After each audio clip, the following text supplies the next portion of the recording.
Belum genap setengah musim, Erik ten Hag sudah memberikan perubahan di tubuh Manchester United.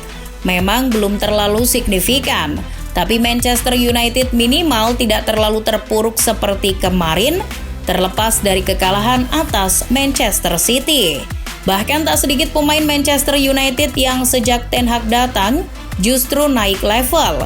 Mereka yang oleh manajer-manajer MU sebelumnya tidak terpakai, kini di tangan Erik ten Hag berubah menjadi salah satu pemain andalan. Siapa pemain-pemain tersebut?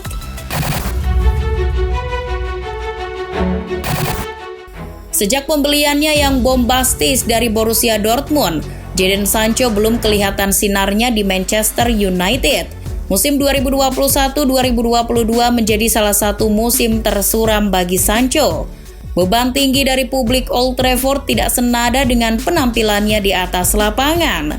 Musim lalu, Jadon Sancho hanya mencetak 3 gol dan 3 assist di 29 pertandingannya di Liga Inggris. Di Liga Champions musim lalu lebih parah, karena Sancho hanya mencetak sebiji gol dari 7 laga.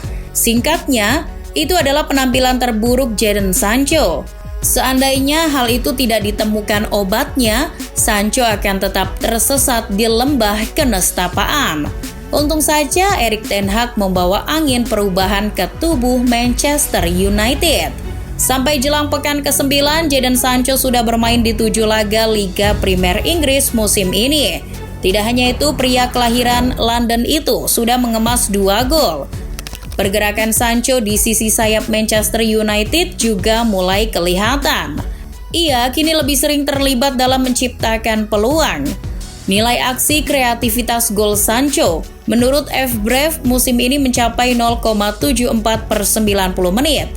Angka itu naik dari 0,38 per 90 menit di musim lalu. Marcus Rashford bukan sosok striker yang berbahaya sebelumnya. Musim 2021-2022 ia menjalani masa yang sulit.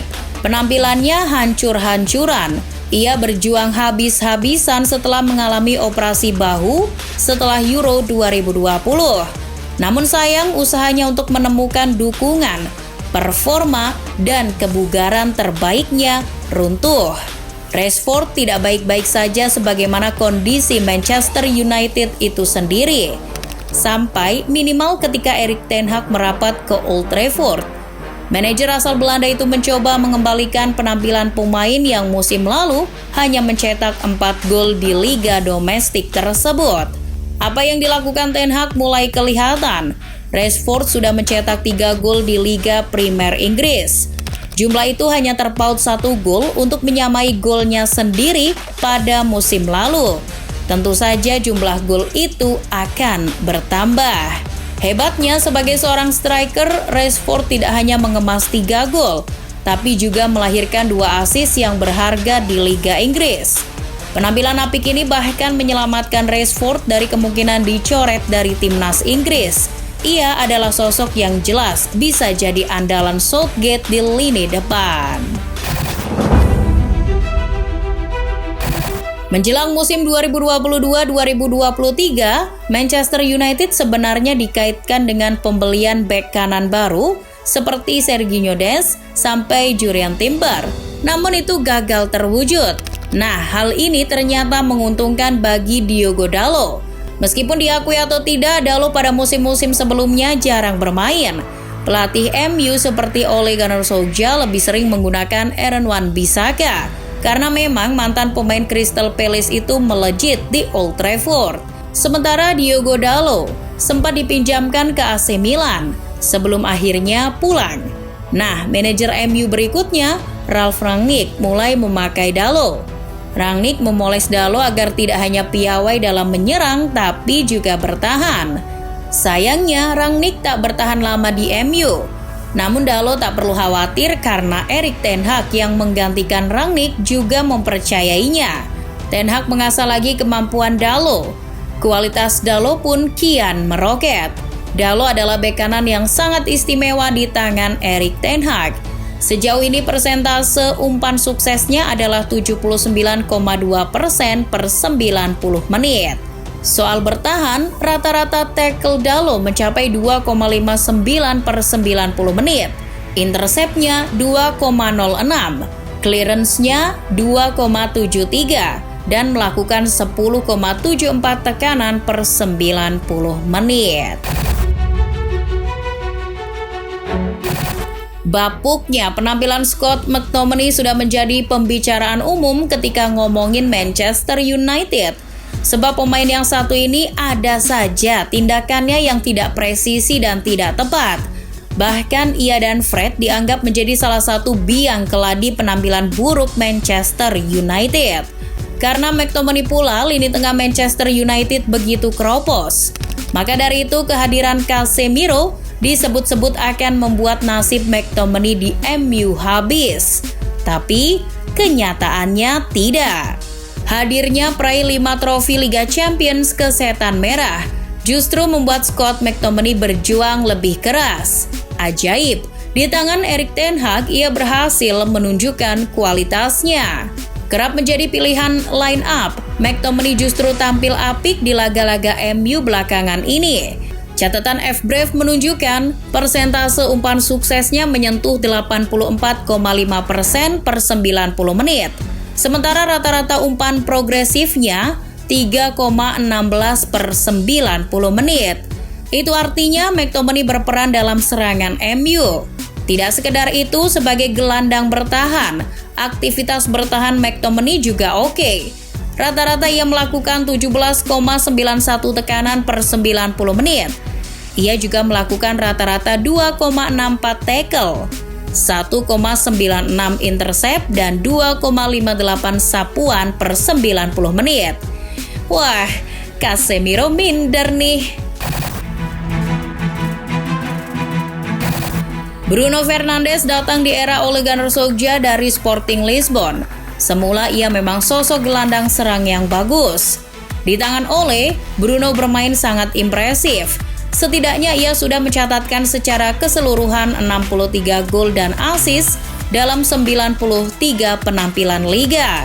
Sampai-sampai Bruno Fernandes mendapat penghargaan Sir Matt Busby Player of the Year berturut-turut. Malangnya, penampilan musim lalu terlihat mengalami penurunan.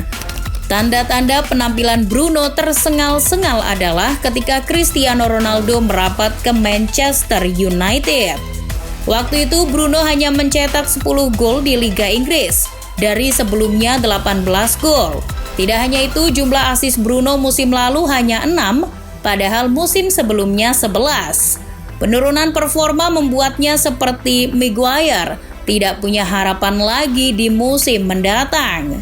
Namun Ten Hag tidak percaya Bruno Fernandes seburuk itu. Ia bahkan menjadikan sang pemain kapten. Penampilannya pun membaik. Bruno cakap dalam melakukan umpan-umpan terobosan. Rata-rata umpan progresif Bruno di angka 5,66 per 90 menit. Ia juga rajin menekan dengan rata-rata 16,79 tekanan per 90 menit. Bersama dengan Jadon Sancho dan Cristiano Ronaldo, Rafael Varane merapat ke MU. Namun MU disebut-sebut hanya akan mendapat tenaga sisa dari Varane yang sudah ranum di Real Madrid.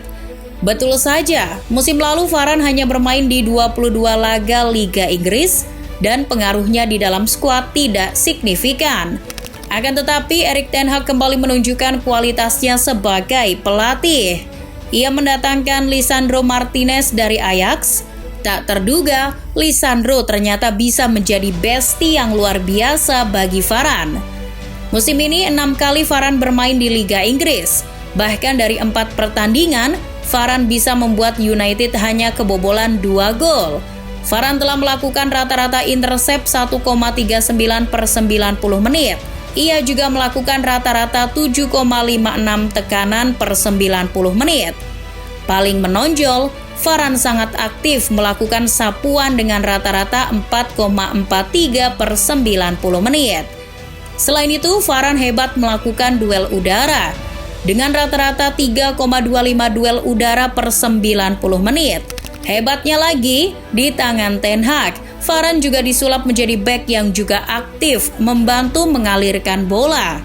Mengingat rata-rata umpan suksesnya mencapai 89,1%. Padahal ia seorang bek tengah. Dengan hebatnya Varane, fix ini Maguire ke PAOK FC saja.